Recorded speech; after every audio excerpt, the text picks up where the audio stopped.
always a pleasure to have you. Our guest here needs no introduction, so I'm not going to waste much time. Troubled days, tough playing conditions. So, is that a question or an observation? A question. Well, things are a little complicated because I think lot of changes in lot of accounts, some very important ones, and it isn't specific to us. I think that's the state of the world. If you go anywhere in the world and ask probably any foreign minister, they probably give you the same answer. It's true. But we all have been so focused on the US conversation. It's sort of taken over everything else and a lot of the mind space. Now, we all are fondly remembering those days when the reset happened. We're talking about at least 2.5 decades of work. You were at the start. How do you feel today? Well, look, I've always maintained that what has been happening for the last 25 years, I mean, I would, even in my writings or other occasions, I've really sort of identified probably Clinton's visit as the major inflection point, then the nuclear deal as the next one, then probably PM Modi's visit in 2014 as the next one. So we've had developments. I would say the overall trend has always been net positive. It's not like we have not had issues with the US. We've had. I mean, I remember, for example, a lot of pressures we got on Pakistan during the George Bush time, at the very time when nuclear deal was also being negotiated. So there have been issues. There were issues even with China. During Obama's time, there was this whole idea of a G2. So what happens with the passage of time, everything looks smooth and nice, and you think this was preordained and it was going to happen. The reality is, it's always, relations, particularly with big countries who have multiple stakes, and we ourselves today are a big country also with multiple relations. They are bound to, there'll be areas where you work together, there'll be areas where you argue with each other. That's the nature of it. I think the key would be to say, okay, at the end of it all, overall, are you ahead? And that's been largely the trend. So yes, right now, I think there are issues. It's pretty open. But I would not, therefore, take it, first of all, it's not that we've not had issues before. And I would not say, therefore, other parts of the relationship where the convergences are strong and things are moving, that's not there. That is very much there. But you've not had a US president come down so hard on India publicly, and also his key advisors, and then slapping you with tariffs and now national security tariffs at the same time when we have a strategic relationship. I mean, we need to explain this or understand this for the audience also and generally. Well, we've not had a US president who's conducted foreign policy as publicly as the current one. That itself is a departure. That's not limited to India. That's limited. In fact, for that matter, who's not conducted his domestic policies as publicly as this one too. So I think we got to understand, before I come to India-US, that the President Trump's way of dealing with the world, even dealing with his own country, is a very major departure from the traditional orthodox manner of doing so. I'm just giving you some examples. Say, the applications of tariff in this manner, even for trade, is novel. The application of tariffs on non-trade issues is even more so. The fact that a lot of this is said in public, often the first pronouncement is in public, is even more unusual. So this is a situation which the entire world is facing. Now, where we are concerned, I think we have at this moment three issues. First of all, trade. And I think, in my mind, that's really the major issue in terms of the negotiations which are underway. And, negotiations are still going on.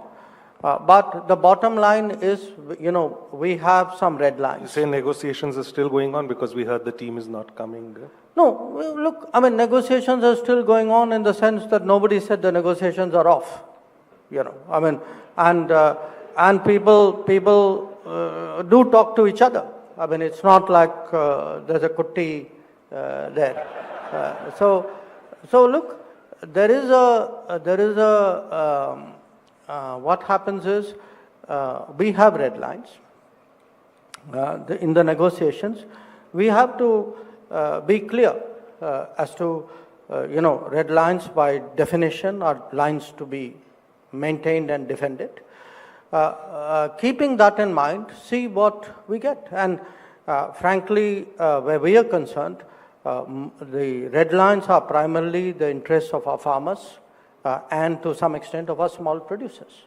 So when people pronounce that we have succeeded or failed or, where are you?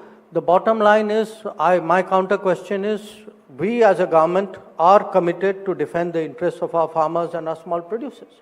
We are very determined on that. That's not something which we can compromise on. So anybody who thinks that, who criticizes what we are doing, my counter question is, are you therefore willing to compromise on those interests? Because I'm not. The second issue, in a way, is being presented as an oil issue. But why I say is being presented is because the same arguments which have been used to target India have not been applied to the largest oil importer, which is China, has not been applied to the largest LNG importer, which is the European Union. When people say we are funding the war or putting money in the coffers of Putin, India-European Union trade is bigger than India-Russia trade. So is American money not, European money not putting money into Putin's coffers? So, and if you look even at trade, look at countries You say they are getting more from Europe than from us? Is that the point? The overall India, Russia-EU trade is bigger than Russia-India trade. So my point is, look, if the argument is energy, there are bigger buyers. If the argument is who's trading more, there are bigger traders. If the argument is, by the way, percentage of increase, okay?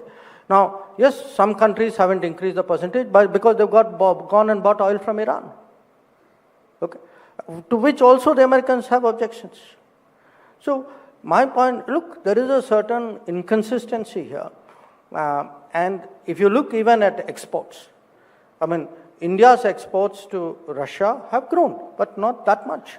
I can think of some other countries whose exports have grown dramatically after 2022. And if our exports have suddenly surged, you know what that means. You won't name those countries? I think go look at the trade statistics, it's pretty obvious. So here's my point. At the end of it all, I think there is an issue of decisions which we make in our national interest. That's our right. So in my business, we would say that's what strategic autonomy is about. And the third issue pertains to our own region, which is the issue of mediating. Since 1970s, for more than 50 years now, there's a national consensus in this country that we do not accept mediation in our relations with Pakistan. So here's my point. When it comes to the trade, the interests of farmers, when it comes to our strategic autonomy, when it comes to opposition to mediation, this government is very clear. Our positions are there. If anybody disagrees with us, please tell the people of India that you're not prepared to defend the interests of farmers. Please tell the people of India you don't value strategic autonomy. We do. We do. We will do whatever we have to do to maintain it. There are allegations which come from the other side of not just purchase of oil, but profiting from oil. How do you respond to those accusations? Look, it's funny. You have people who work for a pro-business American administration accusing other people of doing business. Okay, that's really curious. But here's the point. If you have a problem buying oil from India, oil or refined products, don't buy it. Nobody forced you to buy it. I mean, but Europe buys, America buys. So you don't like it, don't buy it. That's a good point.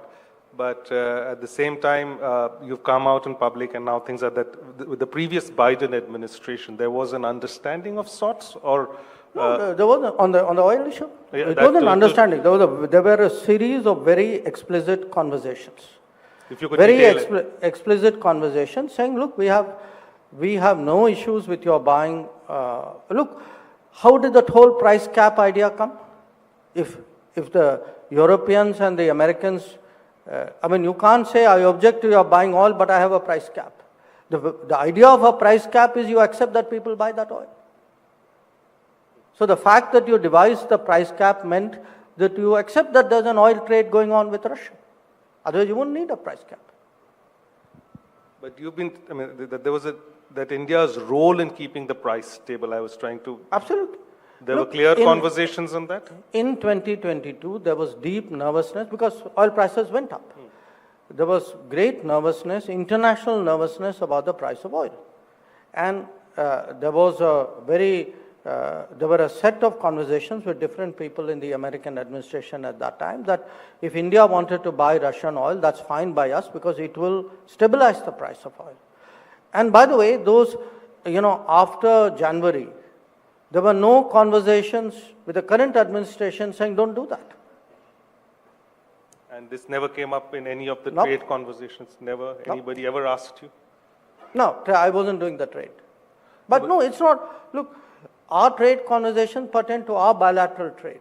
Our trade conversations did not, the trade conversations did not go into... But they are linking it, so they should have obviously... Yeah, but, as I said, that was not the case.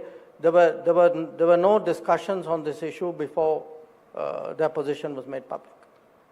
They've used the term national security tariff. We had Shashi Tharoor yesterday who called it sanctions. How do you look at national security tariff as just the way it has been framed and sort of pushing India in that? I'm not going to get into definitional debates.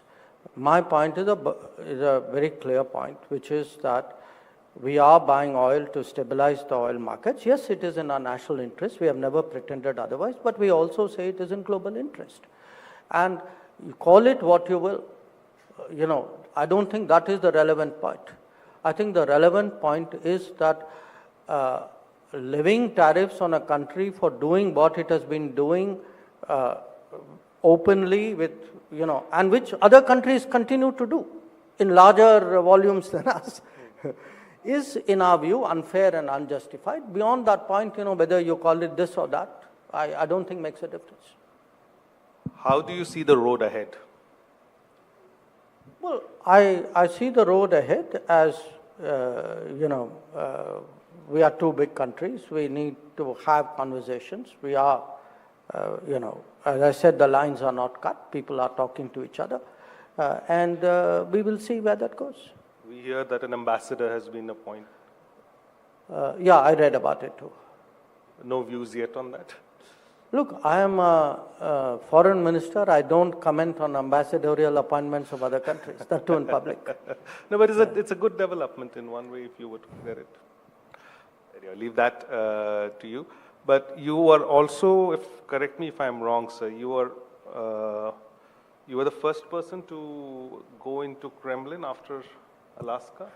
As the first foreign minister, yes. foreign minister to visit Russia and I guess so.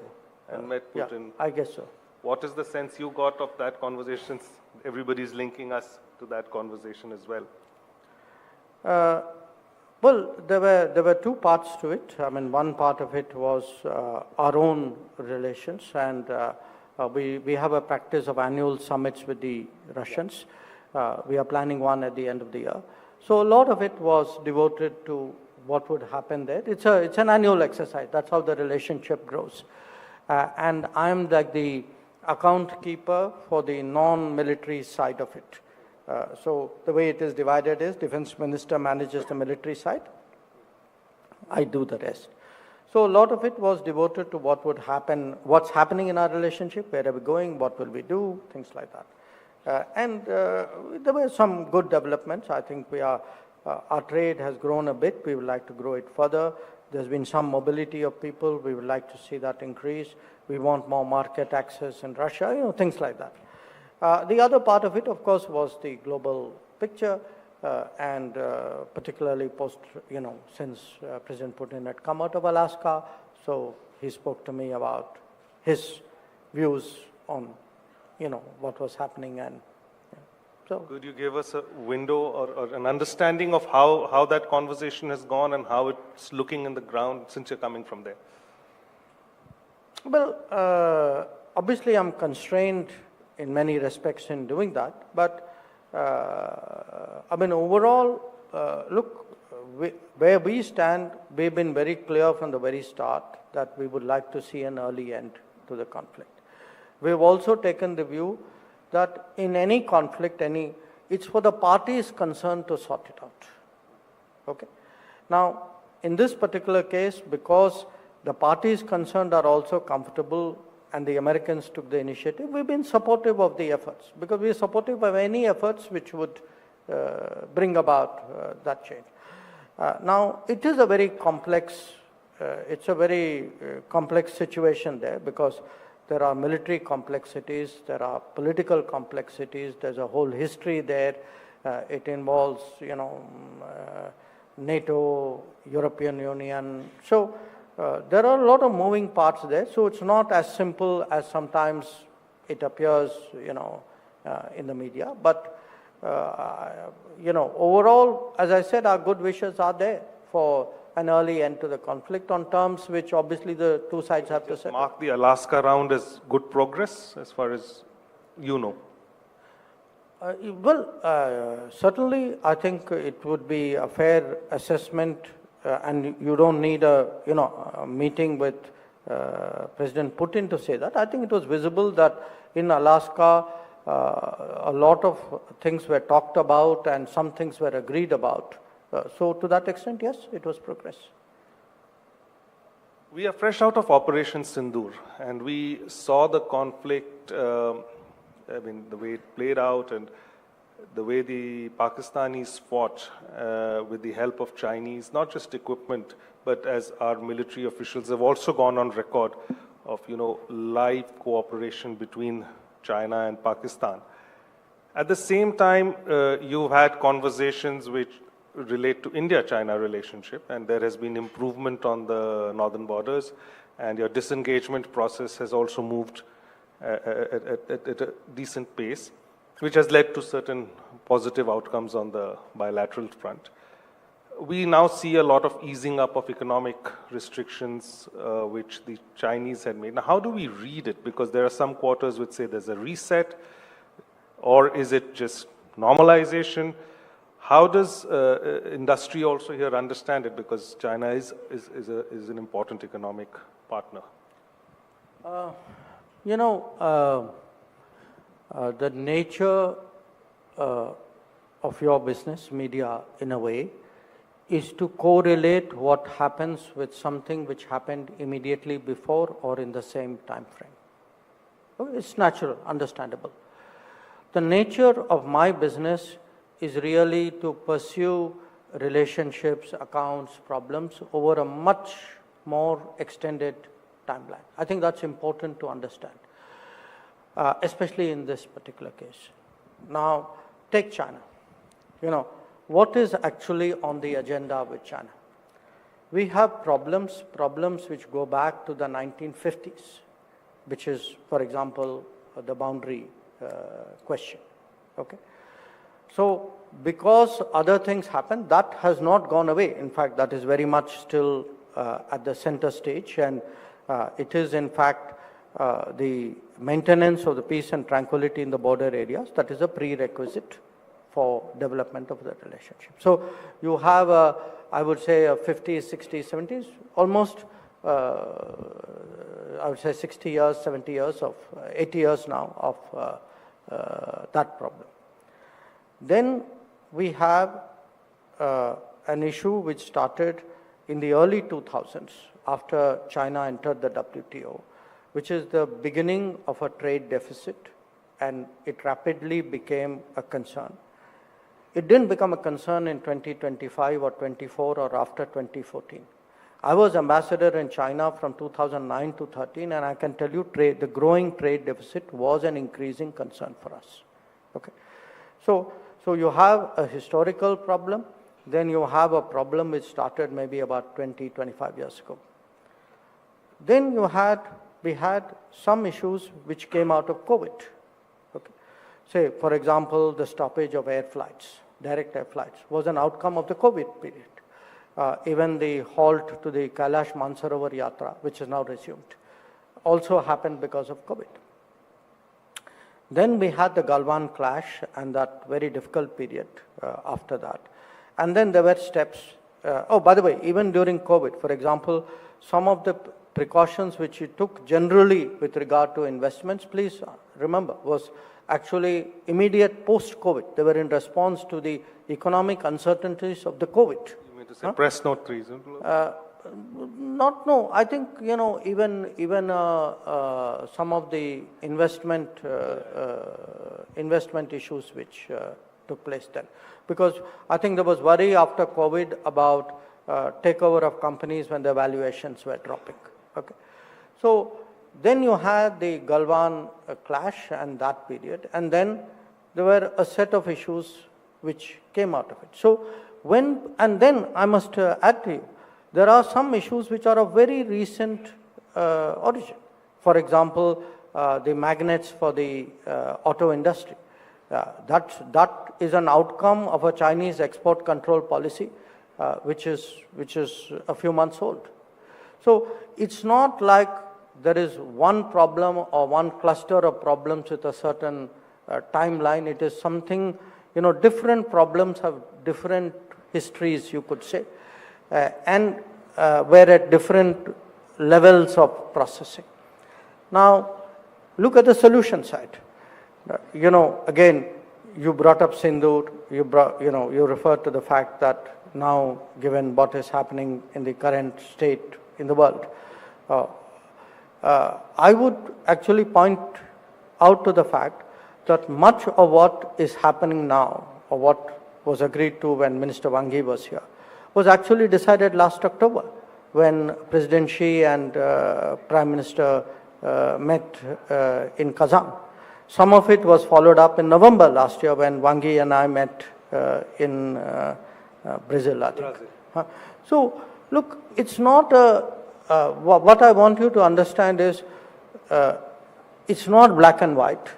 It's not something has happened with America, so therefore immediately something has happened with China.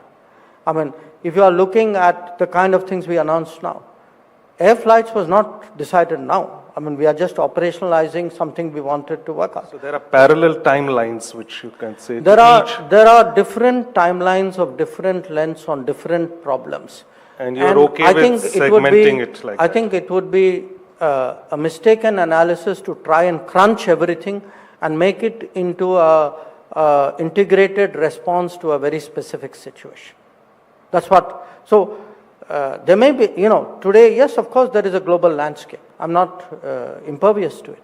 But I'm telling you that many of the things, I mean, for example, boundary, This is the 24th or 25th round of talks between the SRs.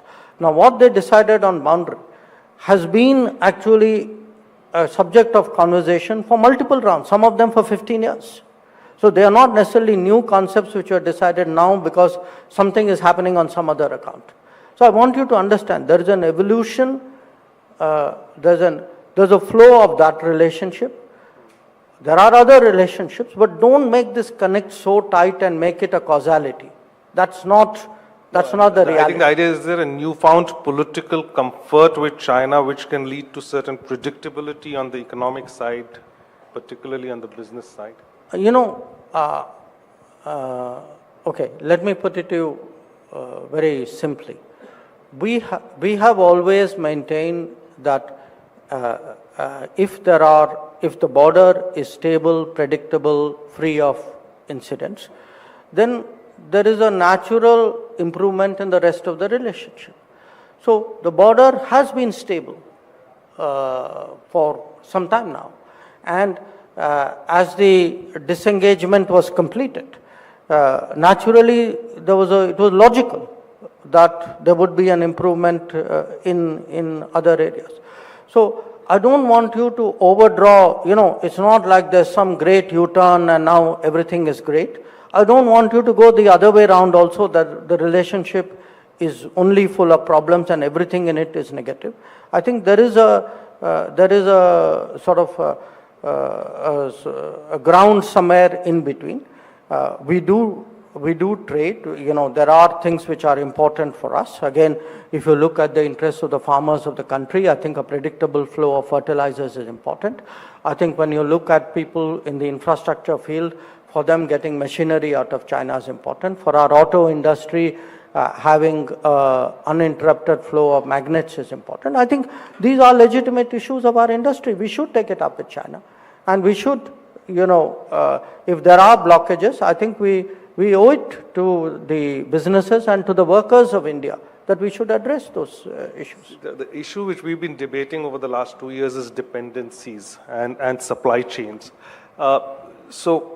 So the advice which has been in the current geopolitical environment, it is the unpredictability around supply chains, around building dependencies which then can lead to sudden shocks across industries.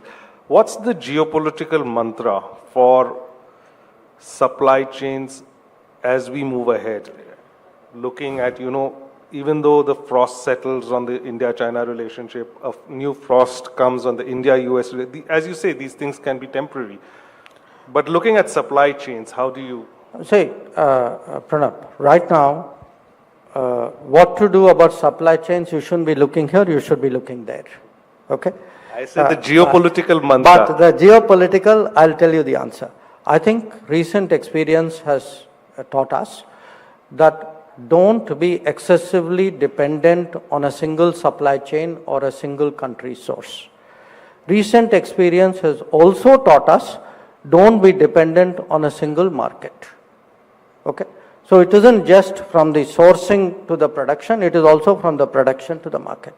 Now, that doesn't mean you switch off from somewhere, it means you diversify, it means you hedge, and most important, which is the continuous messaging from the government, it means you do more at home.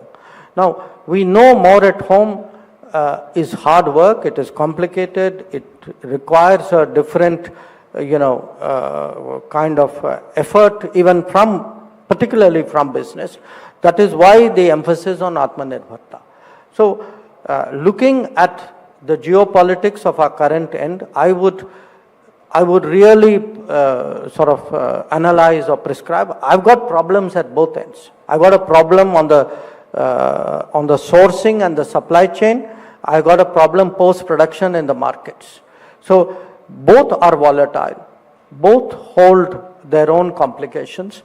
And the best way of dealing with both is to de-risk it by having multiple options of supply chains coming into India, multiple options of production going out of India, but most important in India, which has a greater ability to plug as many parts of the supply chain, and nobody can do it perfectly, I accept that, as possible. So Atmanirbharta is look at as much as you can. Absolutely. No. And look, again, it's completely understandable that people look at costs. After all, what other metric would a business use other than cost? It's a no-brainer. But today, there is a cost to the risk. But it isn't pure numerical cost. There is the uncertainty of supplies has a cost. The uncertainty of markets has a cost. I think they need to be factored in. But if you look at the trend since the last decade maybe, everybody is weaponizing their commercial advantage. Say if it was China, we talked about weaponizing supply chains. Today you see Donald Trump, I would say weaponizing tariffs in one way, is a form of weaponizing commerce. Do you think we have lesser options when it comes to that on the table? Both in terms of projecting and dealing with it? Okay, even if you take away that hard term weaponize and say how indispensable are you to everybody else? Because you need to be indispensable if you have to weaponize. So you've got to be able to consume things or produce things which only you can, or you can do in sufficient manner that other people have to make adjustments for you. I think that in a way is part of the Atmanirbharta that we are trying to encourage, which is that the more you are able to produce, the more unique things you are able to produce, the more you get into the global supply chain. The fact that our consumption, because consumption can also be a power. It's not just production which is a power. So at the end of the day, our position in the world would be very much a function of how we are able, how unique we are, how important we are, how to that extent indispensable we are to global economics, to the production, the supply chain, the production, the consumption, the entire eco-cycle. The consumption side, you might have an advantage. I mean, we could see as a consumer on oil, we are making difference in terms of prices. Look, again, it's not. I mean, in some cases, like some countries set out. China did it with rare earths. I mean, but that would be more of a standout. Often you take an industry and you become so good at it that then you start becoming a key player in that industry.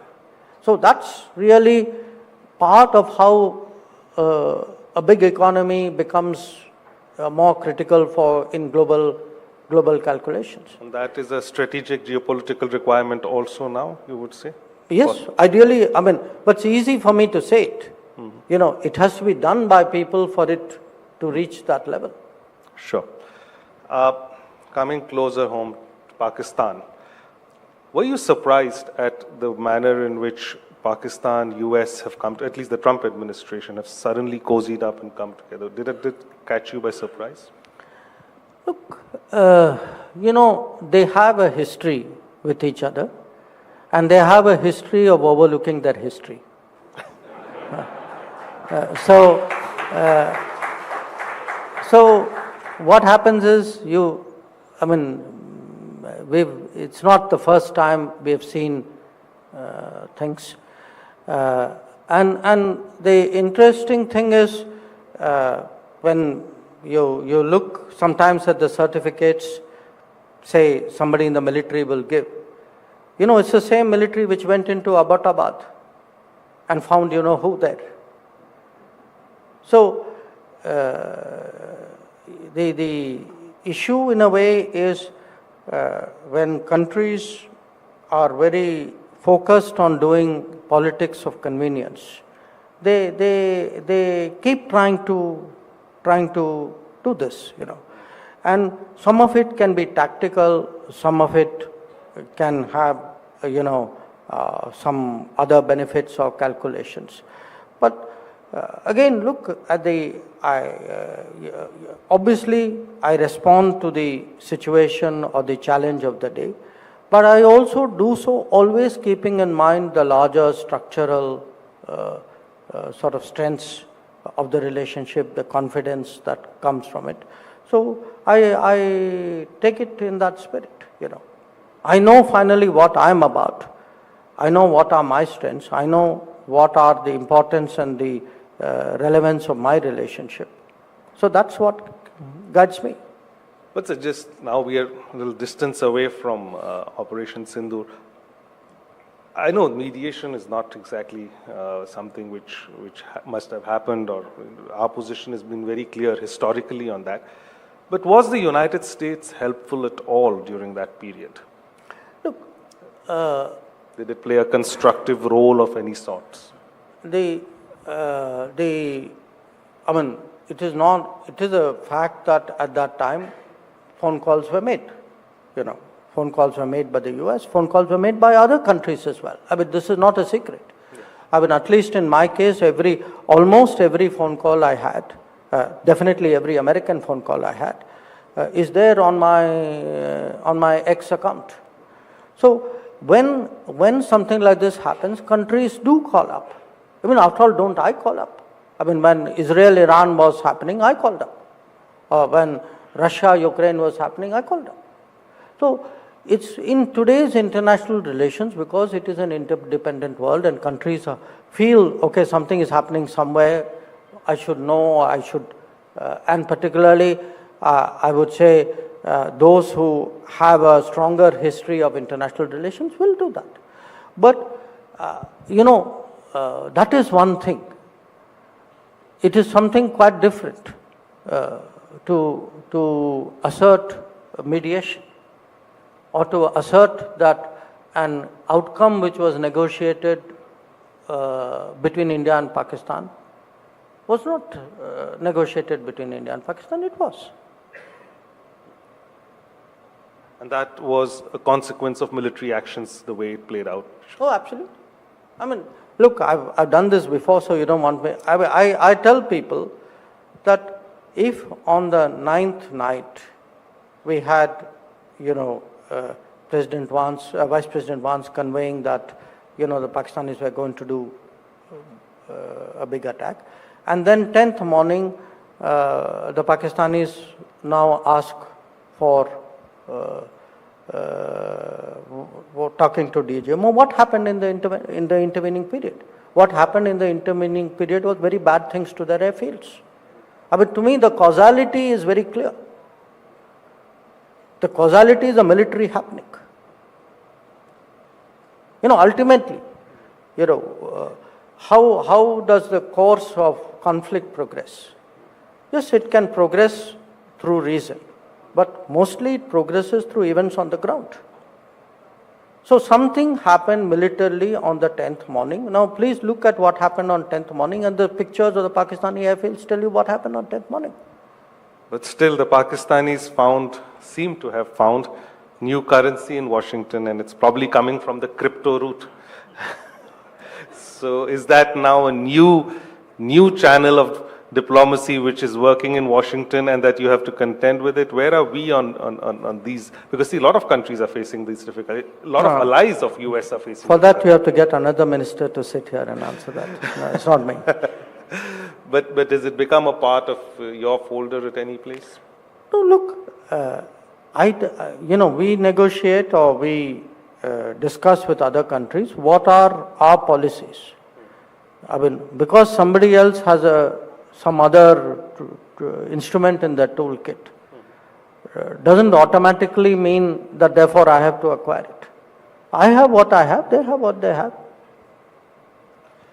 But do you think it's becoming difficult to deal with the Trump administration through its own system? Rather, the personal or direct, or maybe certain other parallel approaches are at work which are more productive in terms of outcomes? Well, I think we started off with the agreement that we are in unusual times and the methods of diplomacy are very, very different from what they used to be. So I'll take it from you, what is the India way? Look, you adapt to the landscape and the nature of the challenge. I mean, so if there is a relationship which has to be addressed in a different manner, if you want results, you figure out how to crack the problem. I mean, that's what diplomats do. So a lot of what was happening in the past few years, the Quad was at the center of it, and it's a very diverse agenda. It opened up many conversations in technology. But today BRICS has taken over. So where is the Quad conversation? And these plurilaterals which you had so craftily put together, what's the fate? No, look, I'm not sure I agree with your question. I think the Quad is still the Quad, and the BRICS was always the BRICS. I mean, when we did the Quad, the BRICS didn't go away. And as Quad progressed, BRICS also progressed. So you are putting it almost as alternatives, whereas in fact it is a core belief of Indian foreign policy that countries like us should not be forced to, make binary choices. So we expect a Quad summit by the end of the year? We had a Quad foreign ministers meeting this summer in early July, if my memory serves me right. And after that, I think different parts of the system are talking to each other. So in between the Quad meetings are held. We haven't made further decisions about what to do in Quad. So that's quite natural. I think in the case of BRICS, BRICS came in the news partly because we had a BRICS summit, and partly because it came in the news because people put it in the news. So I think in the next week you'll probably see the Shanghai Cooperation Organization in the news because the meeting will happen. So it will, the news cycle moves as per the events of that time. But what is not in the news cycle doesn't stop to exist because it's not in the news cycle. It still continues. So you're still sticking to the timelines agreed in the February visit of the Prime Minister to Washington? On what? On the timelines which were there, that by September or October we'll have this and that. I think at this time, as I said, we are looking at the issues rather than, it's not a clock-driven process, I mean, there's not a chess game where you are moving and you're also looking at the clock. I get that. And what do we expect from the visit, the SCO meet, since it's happening right now?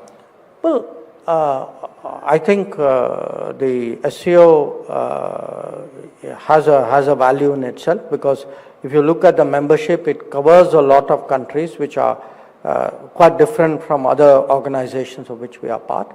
We are very much, we are an important constituent of the Eurasian landmass. And the SCO primarily devotes itself to that.